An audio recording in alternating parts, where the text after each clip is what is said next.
twayawulwamu ukhuwa mu Luganda mulimu engeri isatu.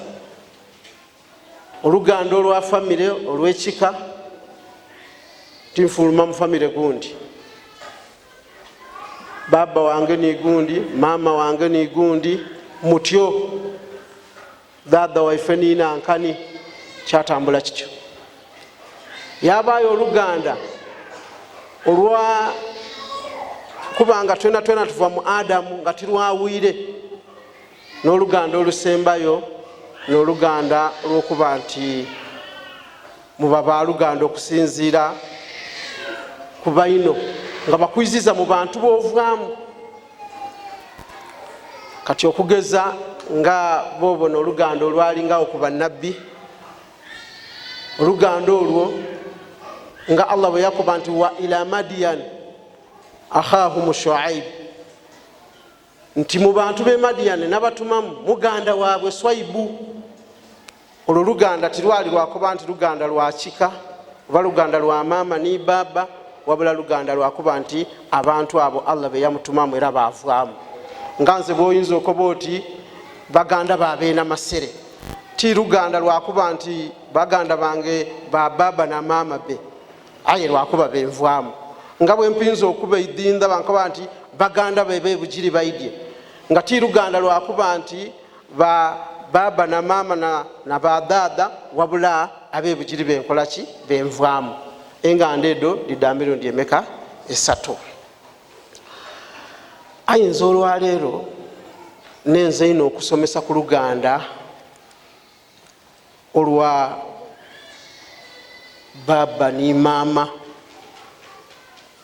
nga tuzaalibwa oba baba waife mulala ni mama waife mulala, twaba nga tuzaalibwa ni mama waife nga ba baba baawukana, oba nga baba waife n'omulala nga ba mama baawukana. Oluganda olwo nenze tuliringe kwino olwaleero luno waire nga nidire dona Allah tabaraka wa taala wanatufunisa akaseera tudda kudoogerako ate ndiyo n'Oluganda lulala lwenerabire olwokuna n'Oluganda fil Islami, Oluganda mu buki mu Busiraamu. Olwo tunaaba tufunye akaseera tudda kulwogera kulwona. Baganda bange Abasiraamu omwidye wano olwaleero tusomesa ino emisomo mingi ino egy'okubisa ab'Oluganda obulungi, aye nga bw'olingirira wewetegereza tukubiriza ino abantu okubisa obulungi abazaire baibwe. Kikulu abazaire ababiri abakuzaala, twafaayo ino ku nganda daife edindi, aye Oluganda lwa mugandawo baba ni mama, oba mama nga twawukana baba oba baba nga twawukana mama.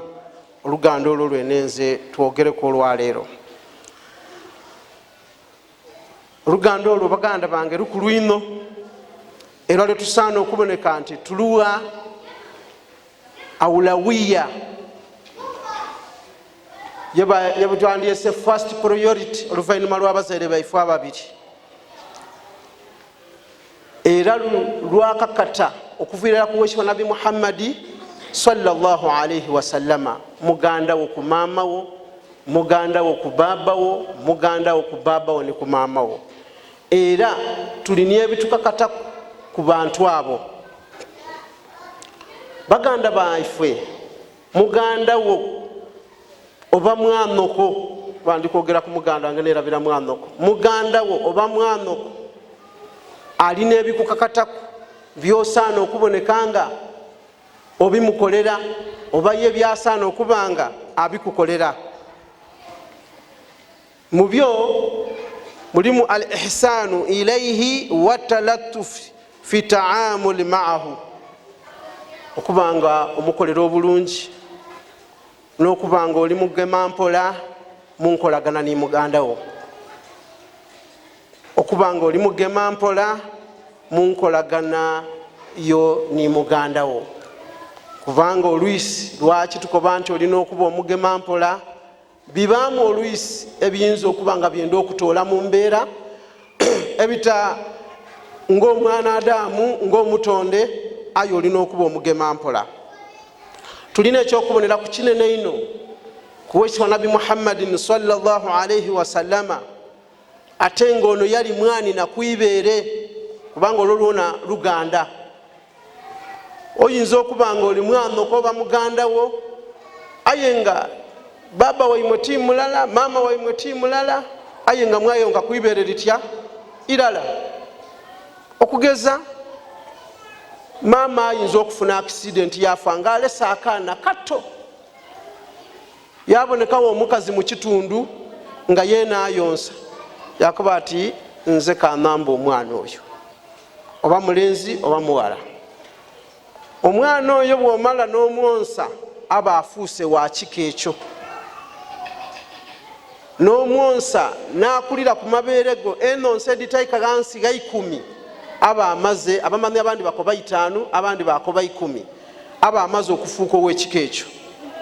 Olwo kiba kitegeeza nti abaana boibe maama ni baba ono takaabagasa.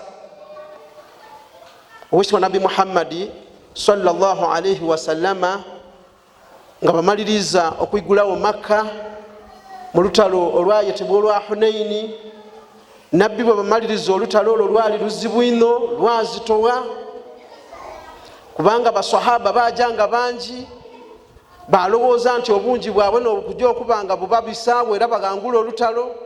Allah tabaraka wa taala abogerako wa yawma Hunainin idh ajabatkum kathuratukum, mwidukire n'olunaku olw'olutalo lwa Hunaini, basahaba bwe mwabanga obungi bwaimwe bubafuire okuboneka nti muli kwebona nga muli bakitalo, aye ate obungi bwaimwe tibwakola ki, tibwabagasa. Kyenze ino kujja mu lutalo nga bwe lwatambula, aye bwe lumala okumalirizibwa, owekitibwa nabi Muhammadin sallallahu alaihi wasallam yali atyaimaawo. Omugala ye bayita Shaima yaida yaseeta gaali, ng'amaze okumutegeera nti ono ni Muhammad. Bw'aseeta waali nabbi yaba nga amwegalamu katono, kubanga ng'ali kulowooza nti ayinza okuba nga tali mu bantu basaana kuboneka nti abagemaku oba amugemaku mu ngalo. Omuwala ye yandula ewa nabbi yamukoba nti ninze Shaima. Yamukoba ati Shaima, nti nabbi yayidukira. Shaima bwe bayonka naye kwibeere irala, era yayidukira. Nabbi yali ne balyeta ababaire babeta batya enkofu ku mukono gwe. Ajo yakoba ati niwe Shaima owanuma nga tukaali bato, era n'enkofu yino.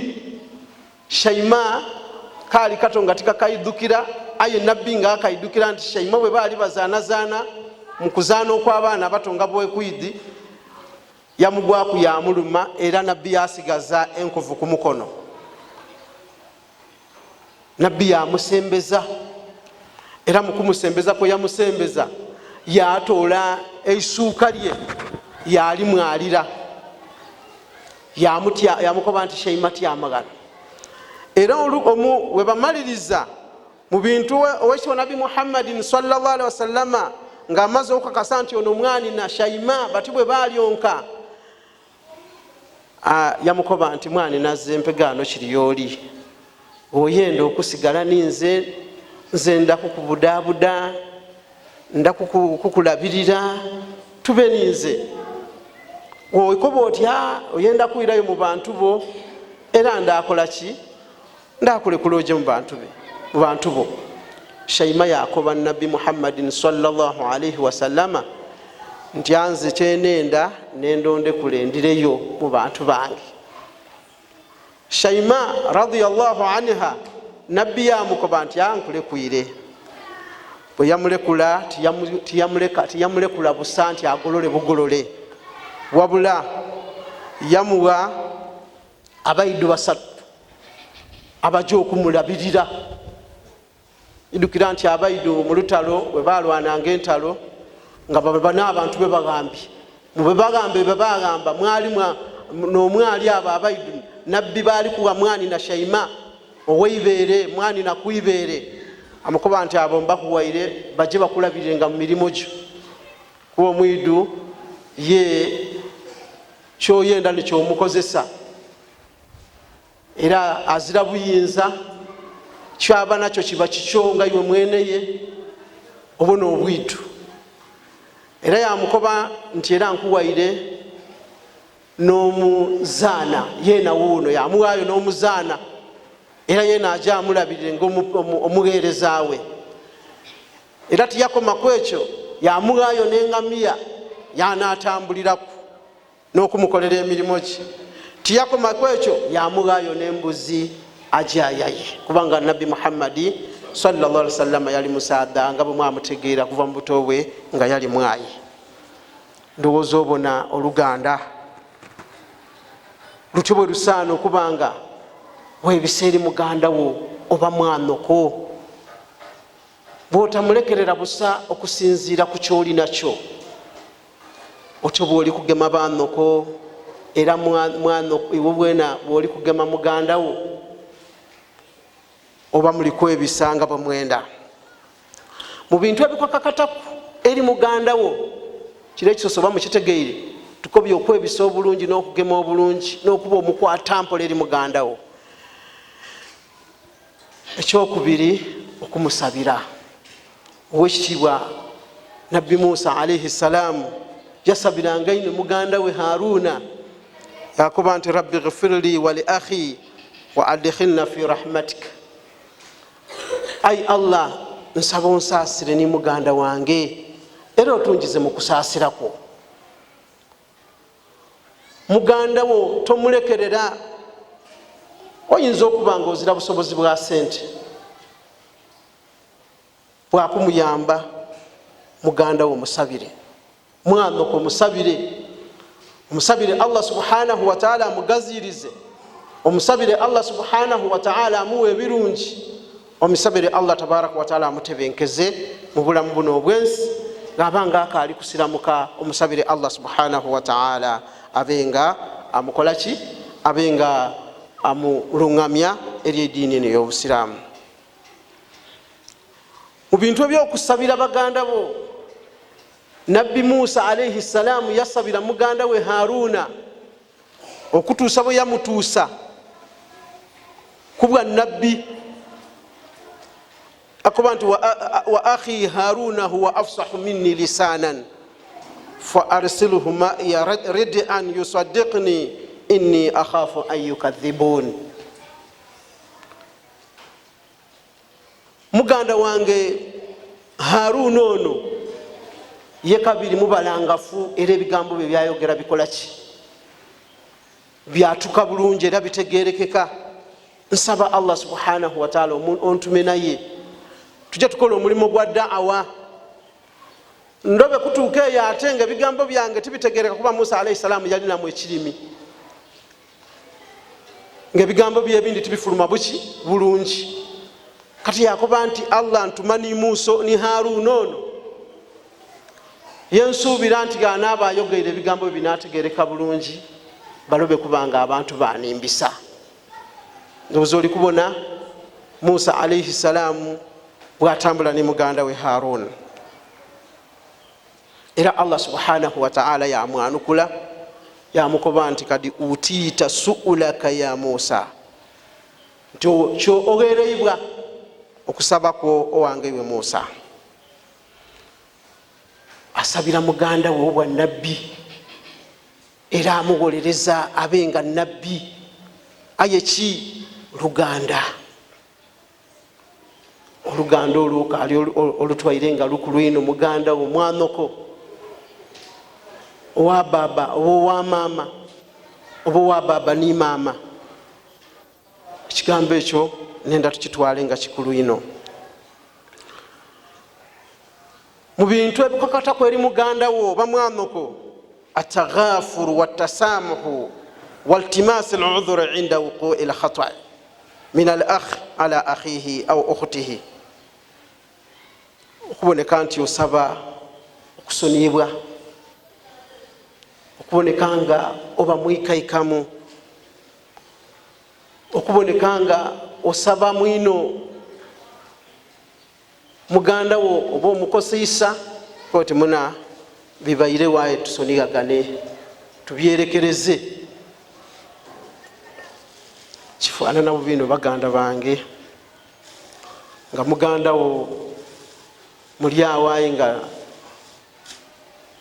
ezira yenda kulinga ku mwine, mwana kaali awaayi nga ezira yenda kulinga ku mwine, buli muntu ali ku lulwe kyabitirira ate gaba we baba ni mama, kyabitirira ate gaba muganda wo ku mama wo, kyabitirira ate gaba muganda wo ku baba wo, nga muzirange magana nga yokuba oti oyo twagana ne ku nkomerero. Abantu bangi ino bali mu mbeera efaanana etyo, aye nga kiri kubaawukanya duniya eno nenda mufuna ekyokufunira ku bana, ekyokwega okuva mu Yusufu alaihi salaamu.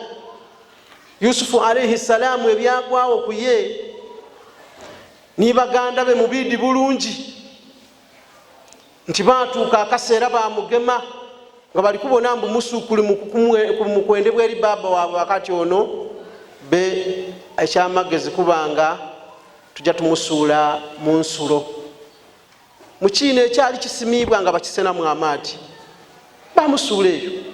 Yusufu alaihi salaamu yamala mu nsulo eyo enaku 3. Olowooza yali alyaki, yali anwaki? Allah subhanahu wa ta'ala ne yamukuuma.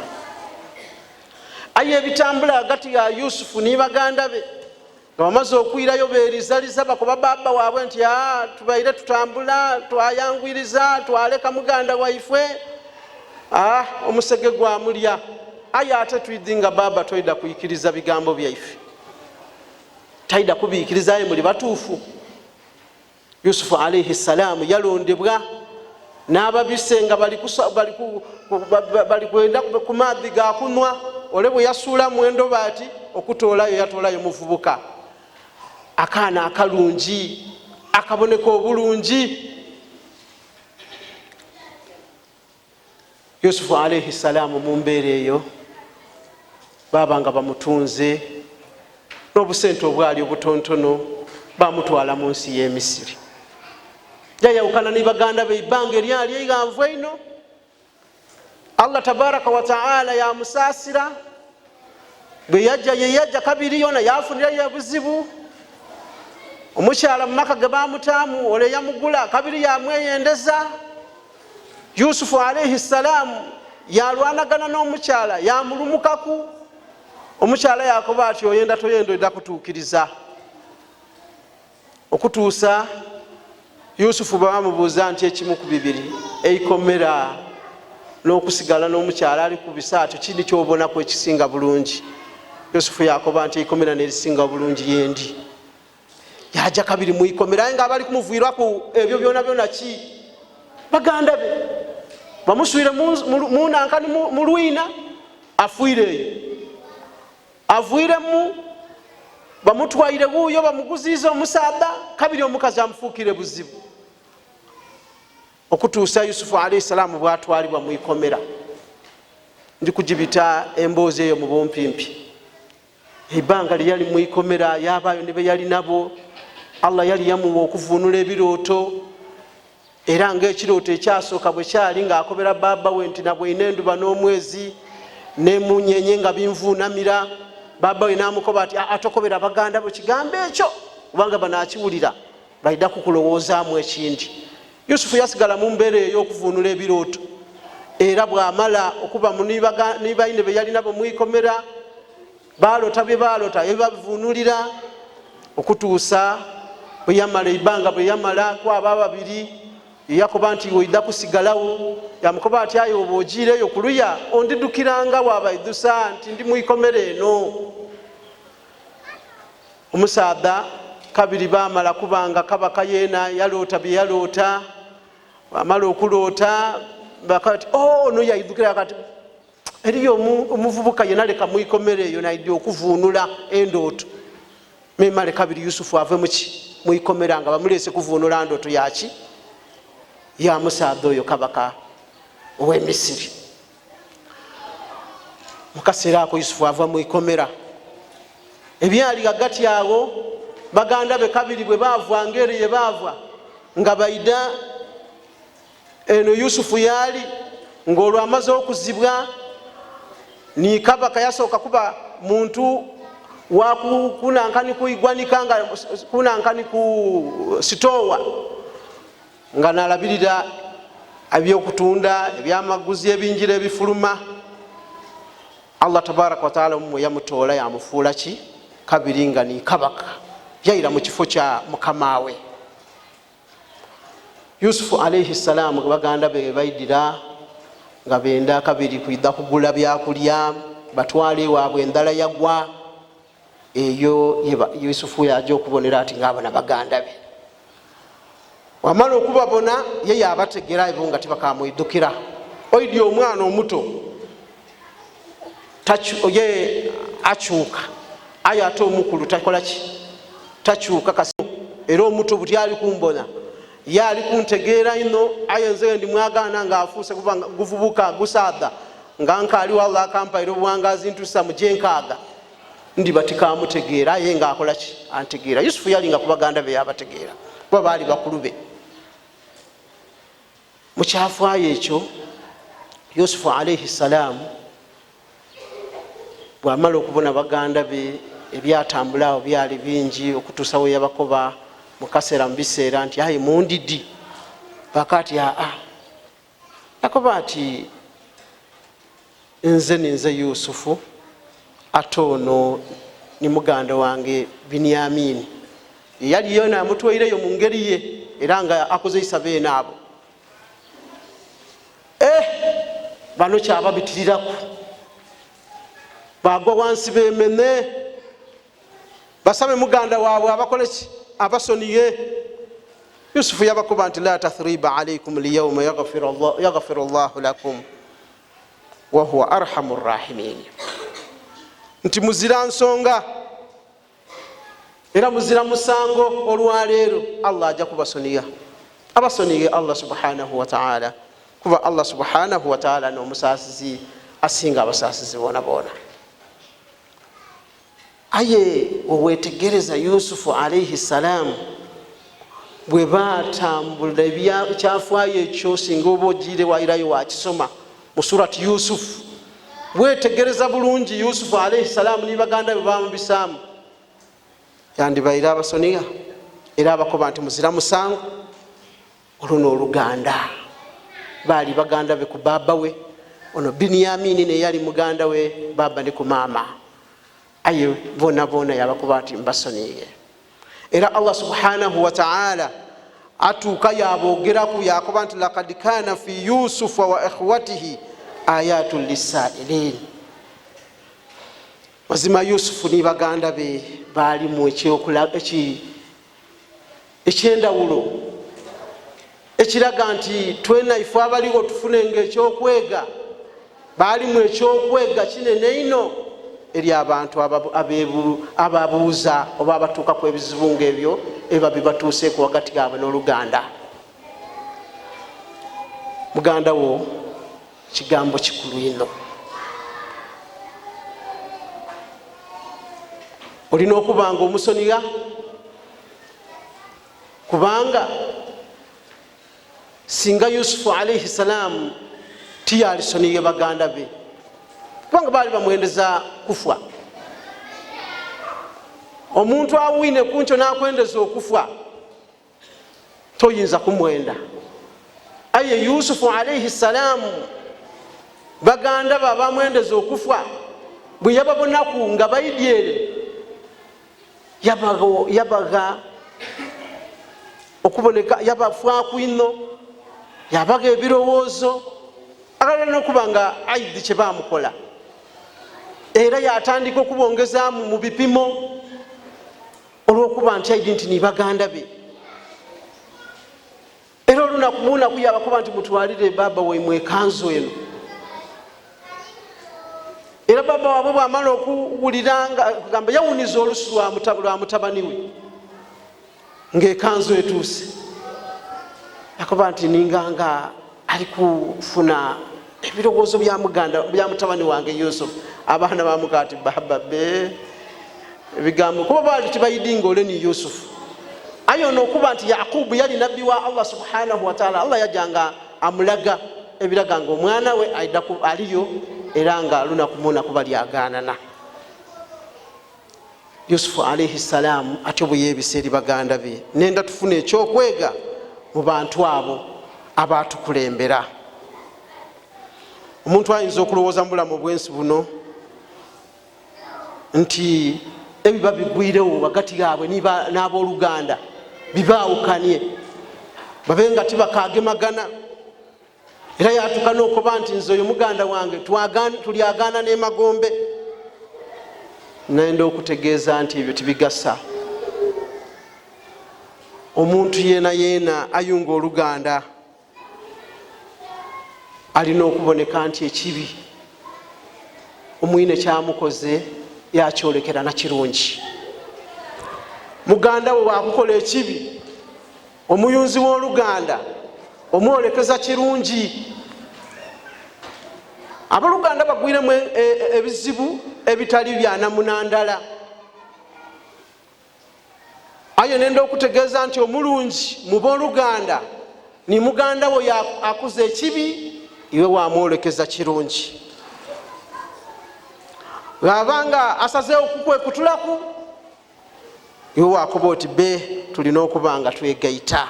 Wasala buli magezi muganda we musigale nga muli kirala. Oyo naasinga obulungi.